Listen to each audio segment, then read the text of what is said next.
Hello friends, मैं हूँ fact भाई। और क्या आप ऐसे सीक्रेट मिशन पर जाना चाहेंगे जहाँ से लौटने की गारंटी ना हो, जहाँ चारों ओर सिर्फ पानी पानी हो और इतना पानी होने के बाद भी पानी की इतनी कमी हो कि आपको महीनों तक नहाने का पानी भी ना मिले? नहीं ना। लेकिन आपको ये जानकर हैरानी होगी कि हमारे देश के रक्षक, वो वीर जवान जो नेवी में काम करते हैं, वो अपनी जान को जोखिम में डालकर पानी के अंदर कभी ना लौटने के चैलेंज के बावजूद जाते भी हैं और उस पानी में कई कई दिनों तक रहकर और अपने देशवासियों की रक्षा करते हैं। लेकिन अगर आप ये सोच रहे हो कि पानी के अंदर ऐसी कौन सी जगह है जहां ये अपना बसेरा करते हैं, तो मैं आपको बता दूं कि पानी के अंदर सबमरीन में रहकर ये जवान अपने देश की रक्षा करते हैं। और आज के वीडियो में इन्हीं सबमरीन्स के अंदर की अनदेखी सी दुनिया और इस दुनिया के अंदर रहने वाले हमारे नेवी ऑफिसर्स की अंडर वाटर लाइफ पर बेस्ड है। तो अगर आप भी जानने के लिए बेताब हैं, तो भाइयों और बहनों बने रहो हमारे साथ आज की वीडियो में। How Indian navy man live under water. Number 1, navy under water survival training method. जब भी हम नेवी की बात करते हैं तो हमें सबसे पहले पानी ही याद आता है, लेकिन इस पानी में सरवाइव कर पाना कितना मुश्किल होता है, ये बात तो सिर्फ और सिर्फ हमारे जवान ही जानते हैं, जिन्हें इस पानी में सरवाइव करने के लिए कड़ी ट्रेनिंग से गुजरना पड़ता है। तो सबसे पहले मैं आपको बताता हूँ हमारे नेवी के special force unit marine commandos के बारे में, जिनको मार्कोस भी बुलाया जाता है। मार्कोस एक ऐसी फोर्स होती है जो जमीन और पानी दोनों पर अपने मिशन को अंजाम देती है और इसीलिए इनकी अंडर वाटर ट्रेनिंग में इन्हें कई तरह के अंडर वाटर सर्वाइवल टेक्निक सिखाए जाते हैं, जो इन्हें इनके मिशन में जिंदा रखती है। इन सर्वाइवल टेक्निक्स को ड्राउन प्रूफिंग मेथड कहते हैं, यानी कि पानी में डूबने से बचने की टेक्निक। इसमें सबसे पहले ट्रेनीज को पुशअप्स मारने होते हैं, लेकिन नेवी की ट्रेनिंग है तो नॉर्मल पुशअप्स तो होंगे नहीं ना। तो इनकी टेक्निक्स ऐसे होती है, पहले तो आपको पानी के किनारे पुशअप्स पोजीशन में रखा जाता है और फिर हर पुशअप के साथ जब बॉडी नीचे और मुंह पानी में जाता है तो पानी में सांस छोड़कर बबल्स बनाने होते हैं। अगर बबल्स बने तो ठीक, नहीं तो आप गलत कर रहे हो, जिसके पनिशमेंट में एक्स्ट्रा 2-3 सेकंड पानी में मुंह रखकर आपको रुकना पड़ता है। यही नहीं, फिर ऊपर आते वक्त सांस अंदर खींचते हुए आने के साथ साथ इस पूरे पुशअप्स के झमेले को हर एक ट्रेनी को 25 से 30 बार लगातार करना पड़ता है। और ये ट्रेनी से इसलिए करवाया जाता है ताकि वो पानी के नीचे ज्यादा टाइम तक सांस ले पाएं और उनका स्टेमिना और स्ट्रेंथ दोनों इससे बढ़े। परंतु अपने देश की रक्षा के लिए जवानों को सिर्फ कुछ घंटे ही नहीं, कई कई दिन और कई कई महीनों तक पानी में रहने की जरूरत होती है और पानी में सरवाइव करना होता है। और इसी की वजह से तो भारत में इंडियन नेवी के लिए महीनों तक पानी में छुपकर रहने और अपने देश की सरहदों को बचाने के लिए सबमरीन्स को बनाया गया। वो शिप जिसे आप और मैं हिंदी में पनडुब्बी या जलयान कहते हैं। तो चलो बढ़ते हैं आगे और देखते हैं कि आखिर कैसे हमारे जवान पानी के अंदर इन सबमरीन्स में रहते हैं। Number 2, how Indian navy force live under water.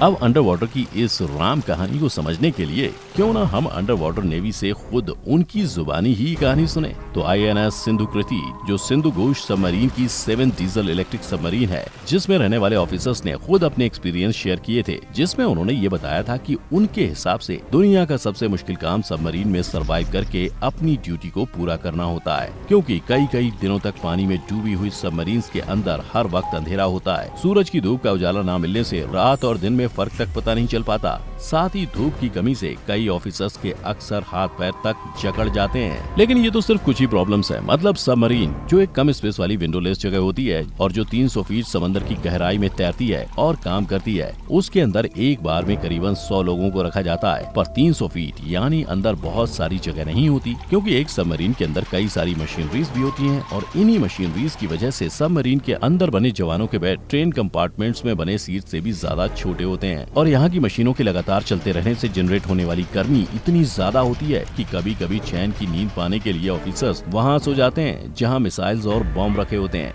क्योंकि ये इकलौती ऐसी जगह होती है जो ठंडी होती है। पर इन्हें सोने की ये जगह मिल भी गई तो क्या होगा, क्योंकि इन ऑफिसर्स के पास काम इतना ज्यादा होता है कि इन्हें सोने के लिए मुश्किल से 4 से 5 घंटे ही नसीब होते हैं। लेकिन अगर आपको लगता है कि सोना इज द ओनली प्रॉब्लम, तो जरा सा गौर मेरी इस बात पर भी फरमाएं कि इन्हें बाथरूम ब्रेक सिर्फ और सिर्फ 2-3 मिनट के लिए ही मिलते हैं, जिसमें इन्हें ब्रश करना, मुंह धोना और अपने आप को हल्का फुल्का करना होता है। और अब ये हमारे घर का वॉशरूम तो है नहीं, तो सबमरीन के इन बाथरूम्स को इस्तेमाल करने का तरीका भी थोड़ा डिफरेंट ही होता है। इसमें फ्लश करने के लिए भी एक प्रोसेस होता है। एक वाल्व खोलकर फिर एक ब्लैक पैडल को प्रेस करना पड़ता है और अपना काम होते ही फौरन बाहर आना होता है, क्योंकि यहाँ 90 ऑफिसर्स के लिए पूरी सबमरीन में सिर्फ 2 बाथरूम ही उपलब्ध होते हैं, जिसके चलते यहाँ लंबी लाइंस लग जाती हैं। नहाना तो भूल ही जाओ, क्योंकि पानी में होने के बावजूद इन ऑफिसर्स को अपने टॉयलेट रूटीन के लिए सिर्फ 3-4 मग पानी मिलता है। इसलिए ये ऑफिसर्स 30 दिनों तक मिशन में 3 बार ही मुश्किल से नहा पाते हैं। पर फिगर नॉट, इनके नहीं नहाने की वजह से इन्हें कुछ ना हो, इसलिए इन ऑफिसर्स के पास खास यूनिफॉर्म्स होते हैं जो खासकर केमिकल से बनाए जाते हैं, जो ऑफिसर्स को किसी भी तरह के बैक्टीरिया से बचा सकते हैं।